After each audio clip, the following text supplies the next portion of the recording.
आप सभी को जय मसीह की द बाइबल पोर्शन में आपका स्वागत है। हमारा आज का वचन है मलाकी की पुस्तक 3 अध्याय। देखो, मैं अपने दूत को भेजता हूँ और वह मार्ग को मेरे आगे सुधारेगा। और प्रभु जिसे तुम ढूंढते हो वह अचानक अपने मंदिर में आ जाएगा। हाँ, वाचा का वह दूत जिसे तुम चाहते हो, सुनो, वह आता है। सेनाओं के यहोवा का यही वचन है। परंतु उसके आने के दिन को कौन सह सकेगा, और जब वह दिखाई दे तब कौन खड़ा रह सकेगा। क्योंकि वह सोनार की आग और धोबी के साबुन के समान है। वह रूपे का ताने वाला और शुद्ध करने वाला बनेगा, और लेवियों को शुद्ध करेगा और उनको सोने रूपे के समान निर्मल करेगा। तब वे यहोवा की भेंट धर्म से चढ़ाएंगे। तब यहूदा और यरूशलेम की भेंट यहोवा को ऐसी भाएगी जैसी पहले के दिनों में और प्राचीन काल में भाती थी। तब मैं न्याय करने को तुम्हारे निकट आऊंगा, और टोन्हों और व्यभिचारियों और झूठी क्रिया खाने वालों के विरुद्ध, और जो मजदूर की मजदूरी को दबाते और विधवा और अनाथों पर अंधेर करते और परदेशी का न्याय बिगाड़ते और मेरा भय नहीं मानते, उन सबों के विरुद्ध मैं तुरंत साक्षी दूंगा। सेनाओं के यहोवा का यही वचन है।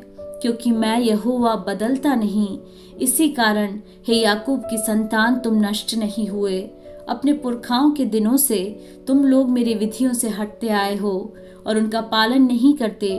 तुम मेरी ओर फिरो, तब मैं भी तुम्हारी ओर फिरूंगा। सेनाओं के यहोवा का यही वचन है।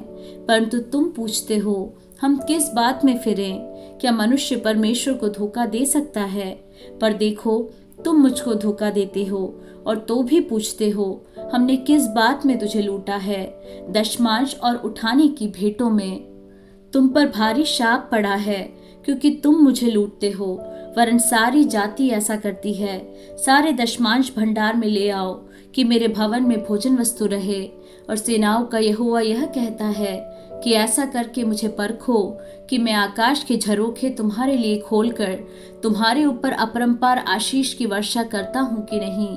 मैं तुम्हारे लिए नाश करने वाले को ऐसा घुड़कूंगा कि वह तुम्हारी भूमि की उपज नष्ट न करेगा, और तुम्हारी दाखलताओं के फल कच्चे न गिरेंगे।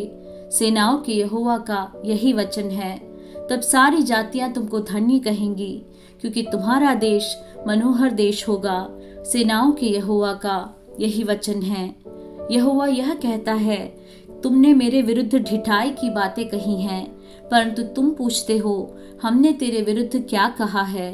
तुमने कहा है, परमेश्वर की सेवा करना व्यर्थ है। हमने जो उसके बताए हुए कामों को पूरा किया और सेनाओं के यहोवा के डर के मारे शोक का पहिरावा पहने हुए चले हैं, इससे क्या लाभ हुआ?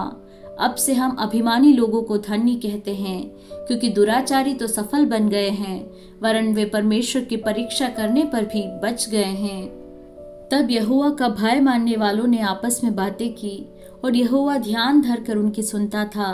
और जो यहोवा का भय मानते और उसके नाम का सम्मान करते थे, उनके स्मरण के निमित्त उसके सामने एक पुस्तक लिखी जाती थी। सेनाओं का यहोवा यह कहता है, जो दिन मैंने ठहराया है, उस दिन वे लोग मेरे कारण मेरे निज भाग ठहरेंगे, और मैं उनसे ऐसी कोमलता करूंगा जैसे कोई अपनी सेवा करने वाले पुत्र से करे। तब तुम फिरकर धर्मी और दुष्ट का भेद, अर्थात जो परमेश्वर की सेवा करता है और जो उसकी सेवा नहीं करता, उन दोनों का भेद पहचान सकोगे।